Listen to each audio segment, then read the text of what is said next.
જય માતાજી મિત્રો, મારી ચેનલ મમતાની રસોઈમાં તમારું સ્વાગત છે। આજે આપણે બનાવીશું મુઠિયા। તો તમે દૂધીના મુઠિયા, મેથીના મુઠિયા તો ઘણીવાર બનાવ્યા હશે, પણ આજે આપણે એક અલગ જ મુઠિયા બનાવીશું। તો ઉનાળામાં સાંજે ખાવામાં ખૂબ જ ટેસ્ટી અને પચવામાં એકદમ હળવા એવા ટેસ્ટી આપણે મુઠિયા બનાવીશું। તો અત્યારે મુઠિયા બનાવવા માટે આપણે બટેકાનો ઉપયોગ કરવાનો છે। તો અત્યારે મેં આ રીતે છાલ કાઢેલા 2 બટેકા લીધા છે મીડિયમ સાઇઝના। તો હવે આપણે આ બટેકાનું છીણ તૈયાર કરીશું। તો બટેકા કાળા ના પડે એટલે આપણે આ રીતે પાણીમાં જ રાખીશું અને આ રીતે પાણીમાં તેનું છીણ તૈયાર કરીશું।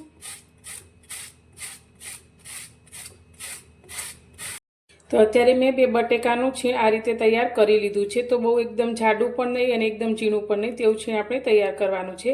તો બટેકાની અંદર સ્ટાર્ચનું પ્રમાણ હોય છે, તો અત્યારે આપણે આ છીણને 2 થી 3 પાણીએ સારી રીતે ધોઈ લઈશું, જેથી અંદર રહેલો સ્ટાર્ચ બધો નીકળી જાય। તો બટેકાના છીણને આપણે સારી રીતે ધોઈ લીધું છે। તો હવે તેમાંથી આપણે આ રીતે હાથમાં લઈ અને પાણીનો ભાગ કાઢી લઈશું। તો એકદમ હાથથી દબાવી અને આપણે તેને કાઢીશું, એટલે બિલકુલ અંદર પાણી ના રહે। અને તેને આપણે આ રીતે એક બીજા બાઉલની અંદર લઈ લઈશું।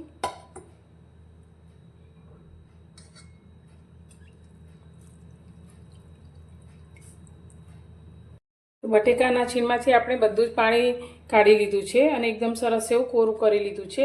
તો હવે તેની અંદર અત્યારે આપણે 1 વાટકી રવો લીધો છે, જેને ઝીણું સોજી, તો તમારી પાસે મોટો સોજી હોય તો તમે મિક્સરમાં તેને ક્રશ કરી અને ઝીણો કરી શકો છો। તો 1 વાટકી જેટલું આપણે અંદર ઉમેરીશું અને તેની સાથે આપણે તે વાટકીના માપથી અડધી વાટકી એટલે કે નાની 1 વાટકી જેટલો મેં ચણાનો લોટ લીધો છે, તે અંદર ઉમેરીશું। જો તમારી પાસે રવો ના હોય તો તમે ઘઉંનો ભાખરીનો જાડો લોટ પણ લઈ શકો છો। હવે અત્યારે મેં 7-8 કળી લસણ અને 2 લીલા મરચાંને ઝીણા વાટી લીધા છે, તે આપણે અંદર ઉમેરીશું।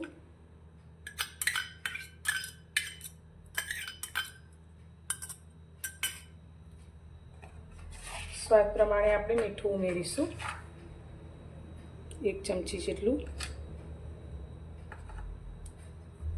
સાથે આપણે અડધી ચમચી નાની હળદર ઉમેરીશું, 1 નાની ચમચી આપણે લાલ મરચું પાવડર ઉમેરીશું, સાથે આપણે 1 ચમચી ધાણા જીરું ઉમેરીશું।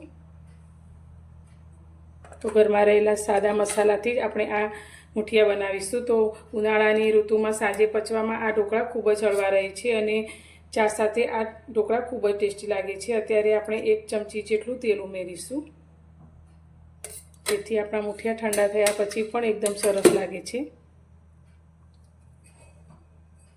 હવે મુઠિયા આપણા થોડા ખાટા મીઠા હોય તો જ સારા લાગે છે। તો અત્યારે આપણે 1 ચમચી જેટલી ખાંડ ઉમેરીશું, જો તમે ના ઉમેરવા માંગતા હોય તો સ્કીપ કરી શકો છો। સાથે મેં અડધી નાની વાટકી દહીં લીધું છે। તો દહીં અત્યારે થોડું ખટાશ પડતું હોય તેવું લીધું છે, તે અંદર ઉમેરીશું। તમે દહીંની જગ્યાએ લીંબુના રસનો ઉપયોગ પણ કરી શકો છો। સાથે આપણે 1 નાની અડધી ચમચી જેટલા અજમા લીધા છે, જેને આપણે હાથથી મસળી અને અંદર એડ કરીશું।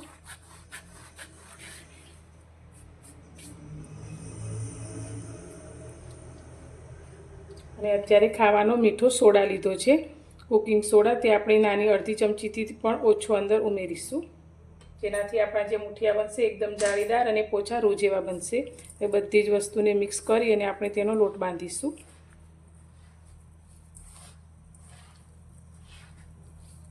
તો આપણે દહીં અને બટેકા ઉમેર્યા છે એટલે પાણીની જરૂર બિલકુલ નહીં પડે અને એકદમ સરસ એવો લોટ આપણો બંધાઈ જશે।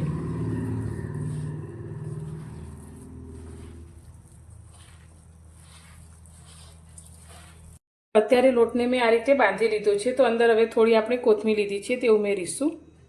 જો હોય તો ઉમેરવી, ના હોય તો તમે એમનેમ પણ બનાવી શકો છો અને સારી રીતે મિક્સ કરી લઈશું। તો લોટ અત્યારે આપણે થોડો ઢીલો હોય તેવો જ બાંધ્યો છે, બિલકુલ પાણીનો ઉપયોગ કર્યા વગર। તો આ રીતે થોડો ઢીલો લોટ હશે તો મુઠિયા આપણા એકદમ સરસ પોચા રૂ જેવા બનશે। હવે સાઈડમાં આપણે મુઠિયાને બાફવા માટે પાણીને ગરમ કરવા માટે રાખી લીધું છે। તો હવે આપણે આમાંથી મુઠિયા તૈયાર કરીશું। તો હાથને થોડો પહેલાં તેલવાળો કરી લઈશું અને આમાંથી આ રીતે લોટ લઈ અને મુઠિયા તૈયાર કરીશું। તો અત્યારે મેં આ રીતે કાણાવાળી પ્લેટ લીધી છે, જેને તેલથી ગ્રીસ કરી લીધી છે. તેમાં આ રીતે મુઠિયા આપણે મૂકીશું. તો થોડી થોડી જગ્યા રાખી અને આપણે મુઠિયાને મૂકવાના છે, જેથી મુઠિયા આપણા સારી રીતે ફૂલશે.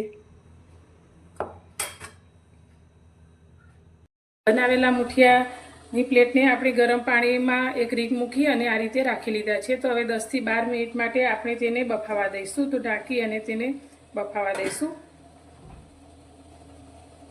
ગેસની ફ્લેમ આપણે મીડિયમ રાખીશું.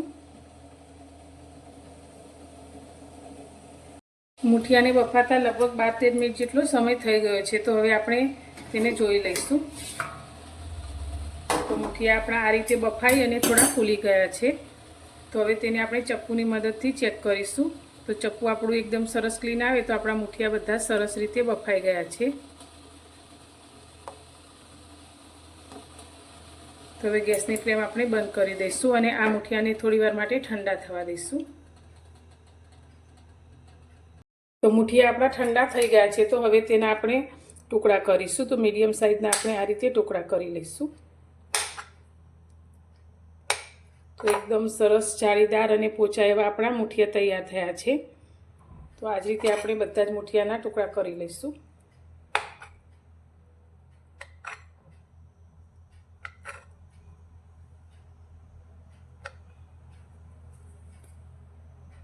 બધા જ મુઠિયાને મેં આ રીતે કટ કરી લીધા છે. તો હવે આપણે વધુ ટેસ્ટ આપવા માટે તેનો વઘાર કરીશું. ગેસ પર કઢાઈમાં આપણે 2 ચમચી જેટલું તેલ ગરમ કરવા માટે રાખી લીધું છે. તો તેની અંદર આપણે નાની અડધી ચમચી જેટલી રાઈ ઉમેરીશું. રાઈ ફૂટે એટલે આપણે થોડા તલ ઉમેરીશું.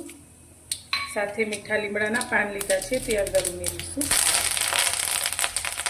અને ઉપર આપણે થોડી હિંગ લઈશું.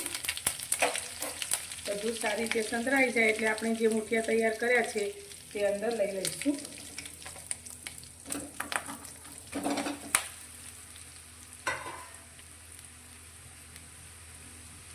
મુઠિયાને આપણે આ રીતે ઉપર નીચે કરી લઈશું.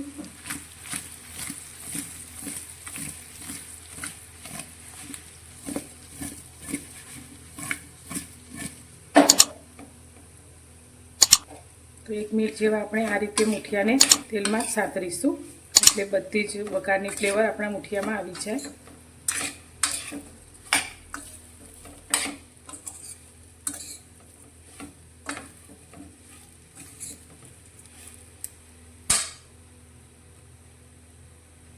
તૈયાર છે આપણા સૂજી બટેકાના એકદમ હેલ્ધી અને ખાવામાં ખૂબ જ ટેસ્ટી અને પોચા રૂ જેવા મુઠિયા. તો આ મુઠિયા તમે સાંજે ચા સાથે પણ ખાઈ શકો છો. અત્યારે મેં દહીંના રાયતા સાથે આ મુઠિયાને સર્વ કર્યા છે. તો ખૂબ જ ટેસ્ટી લાગે છે. તો તમે દહીં સાથે કોઈ પણ ચટણી સાથે અથવા ચા સાથે આ મુઠિયા એન્જોય કરી શકો છો. તો તમને મારી આજની આ રેસીપી કેવી લાગી તે મને કોમેન્ટમાં જરૂરથી જણાવજો.